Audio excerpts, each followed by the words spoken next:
지난 시간에 프톨레미 2세 필라델푸스가 유대인들의 율법 오경을 헬라어로 번역해서 72역을 만들었던 일에 대해서 말씀드렸습니다. 프톨레미 왕국이 유대 지방을 관할하던 시절은 이렇게 유대의 문화가 존중받는 모양새도 보이며 나름 화평한 시절을 보내게 됩니다. 그러나 익수스 전투로 각 지역에 대한 통치권이 정리된 후에도 셀류코스 왕국은 코일레 시리아 지역에 대한 욕심을 버리지 못합니다. 그래서 이 지역을 점령하고 있는 프톨레미 왕국과 셀류코스 왕국 사이에 긴장 관계가 형성되는데 여기에 마케도니아까지 끼어들면서 계속해서 전투가 벌어집니다. 기원전 3세기 중반부터 약 100년 동안 6차례에 걸쳐서 벌어졌던 이 전쟁을 시리아 전쟁이라고 부릅니다. 이 전쟁의 이야기가 다니엘 11장에 남방왕, 북방왕 하면서 기록되어 있습니다. 남방왕은 프톨레미 왕국의 왕이고 북방왕은 셀류코스 왕국의 왕이라는 걸 알고 다니엘 11장을 읽으면 도움이 될 거예요. 팔레스타인을 먼저 차지하고 있던 이집트의 프톨레미 왕국은 전쟁이 거듭되면서 밀고 밀리기를 반복하는데 3차 전쟁에서는 팔레스타인 지역을 지킬 뿐 아니라 더 나아가서 최대 영토를 확보하기도 했지만 20세의 나이에 셀류코스의 왕이 된 안티오코스 3세에게 최종적으로 팔레스타인 지방을 내어주게 됩니다. 안티오코스 3세는 알렉산더의 후계자를 자처하며 호전 쪽으로 영토 확장에 돌입을 합니다. 왕조가 시작된 이래 그는 최대의 영토를 확보하면서 위대하다는 뜻의 메가스라는 이름을 얻기까지도 하지요. 시리아를 평정한 안티오코스 3세는 4차 전쟁을 통해 프톨레미 왕국의 도시들을 공략해서 팔레스타인 대부분을 점령합니다.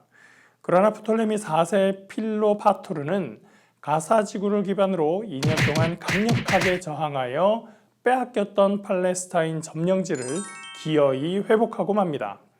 그런데 그 빼앗겼던 2년 동안 유대와 예루살렘의 토착 귀족 세력들의 움직임이 이상해집니다.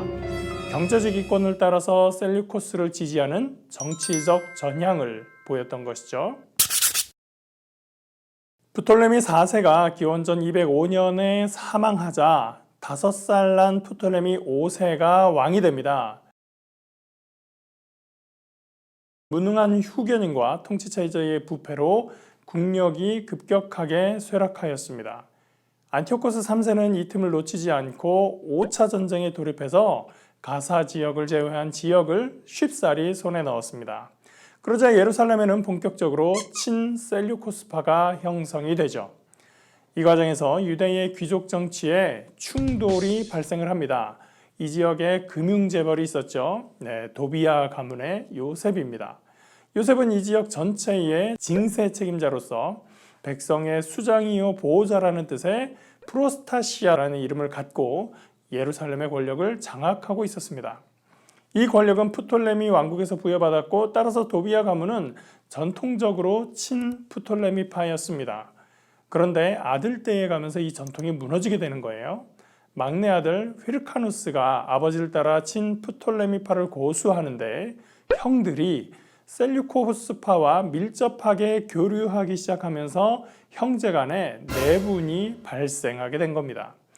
이때 의인이라는 별명의 대제사장 시몬 2세가 백성들의 지지를 받으면서 막내 휘르카누스를 제압합니다.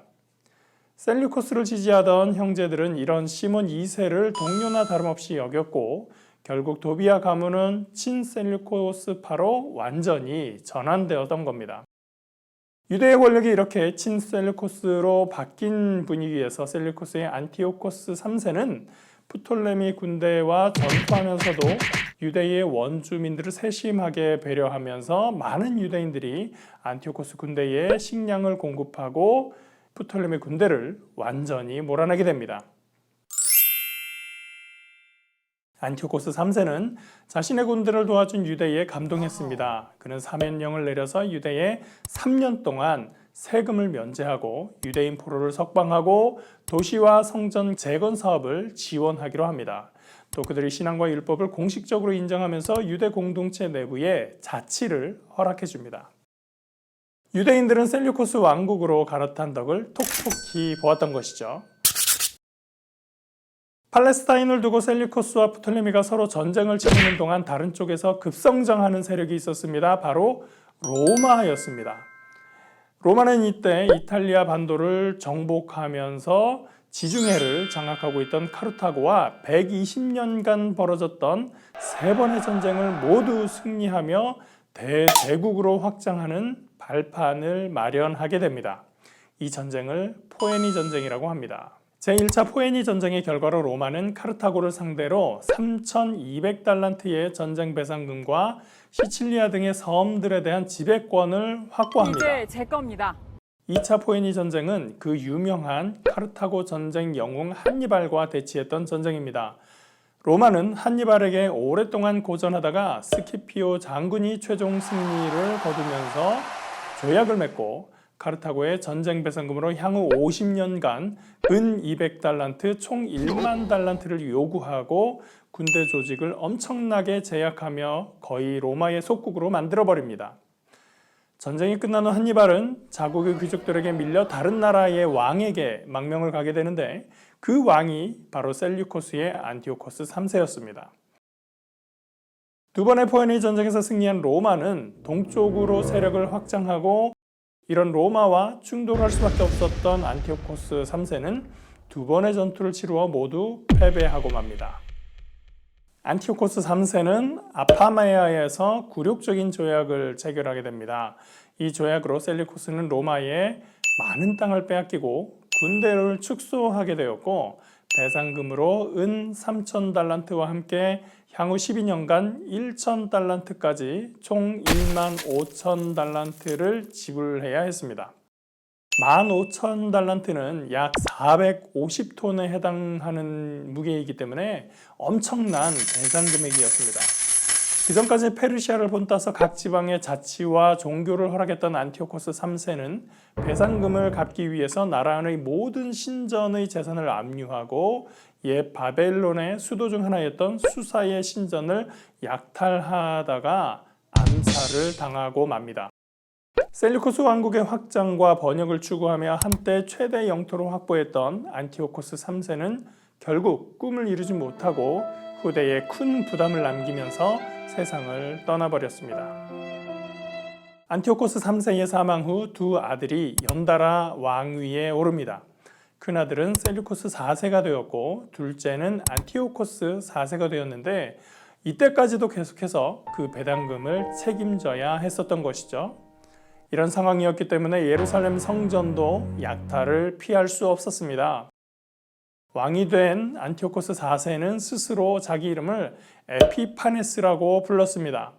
이 말은 신의 현현, 즉 신이 나타났다는 뜻입니다. 자기가 신이다라는 말이죠. 그러나 그에게 피해를 받은 유대인들은 그를 안티오코스 에피마네스라고 부르게 됩니다. 미친 안티오코스라는 뜻입니다. 스스로 자기를 높이면 다른 사람들이 어떻게 보는지를 잘 보여주죠. 안티오코스 4세 에피파네스가 왕위에 오르던 기원전 175년 당시에 예루살렘의 대제사장은 오니아스 3세였습니다. 그는 의인 시몬 2세의 아들이었는데 예수아라는 동생이 있었습니다. 바로 이 예수아가 문제의 인물인데요. 야심가이면서 헬라주의자였던 예수아는 외경인 마카베오서에 따르면 왕이 된 에피파네스를 찾아가서 돈을 바치겠다는 약속으로 대제사장 직분을 허락받습니다. 야손이 왕에게 약속한 금액은 은 360달란트에 더하기 80달란트였습니다. 또 자기에게 경기장을 건축할 권한과 청년 훈련소를 세울 권한, 또 예루살렘에 안티오코스 청년단을 결성할 권한을 준다면 150달란트를 추가로 바치겠다면서 대제사장직을 요청하였던 것이죠. 이걸 다 더하면 590달란트, 거의 600달란트에 달하는데요. 카르타고가 로마에 패전한 후에 1년에 지불할 은이 200달란트였던 것에 비하면 엄청난 금액이죠. 여태까지 프톨레미 왕조나 셀리코스 왕조 같은 헬라 제국 지배자들은 지방의 종교 행정에는 관여하지 않았습니다. 심지어 예루살렘 성전에 세금을 부과하긴 했어도 제사장 조직을 건드린 적은 없었습니다. 그런데 이 사람을 대제사장으로 만들고 나면 돈도 생기고 예루살렘에 대한 영향력도 커진다 생각하니 에피파네스는 마다할 이유가 없었습니다. 예수와는 그렇게 예루살렘 성전의 대제사장이 되면서 자기 이름도 야손이라는 헬라식 이름으로 바꾸게 되죠. 성직매매는 이후 예루살렘 성전의 파괴로 제사장 제도가 사라지는 서기 70년까지 기회만 생기면 다시금 살아나게 됩니다. 야손은 대제사장이 되자마자 유대인들의 생활을 그리스식으로 바꿔버립니다. 율법에 의한 제도를 없애고 예루살렘 성 바로 밑에 경기장 건축을 완공하고 가장 우수한 청년들에게 그리스식 모자를 쓰게 했습니다. 대제사장이 이러니 제사장들마저 성전과 제사를 소홀히 합니다. 원반 던지기를 신호로 경기가 시작되면 제사장들은 제사를 내팽개치고 달려가서 율법에 어긋나는 레슬링 경기를 관람하는 데 휩쓸렸다고 하거든요. 대제사장 야손이 유대 사회를 헬라식으로 바꾸면서 활약하던 3년 후에 또 다른 사건이 벌어집니다.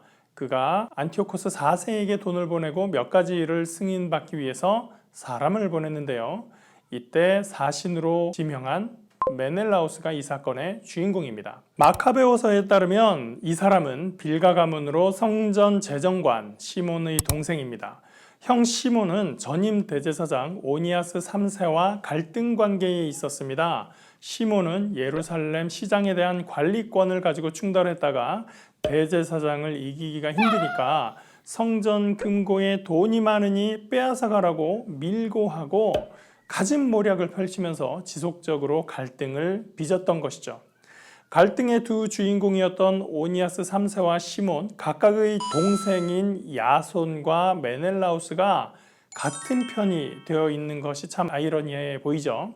그런데 같은 편이 아니었습니다. 야손의 사신으로서 에피파네스를 찾아간 메넬라우스는 자기가 야손보다 300달란트를 더 바치겠다고 약속하고 다시 대제사장 직분을 매수해버린 것입니다. 이로써 다윗 시대의 대제사장 사독의 후손으로 이어지던 전통은 깨져버렸습니다. 오늘은 팔레스타인에 대한 지배권을 확보한 셀리쿠스 왕조가 예루살렘을 약탈하게 된 과정에 대해서 살펴보았는데요. 특히 안티오코스 4세 에피파네스와의 악연은 이 정도로 끝나지 않습니다.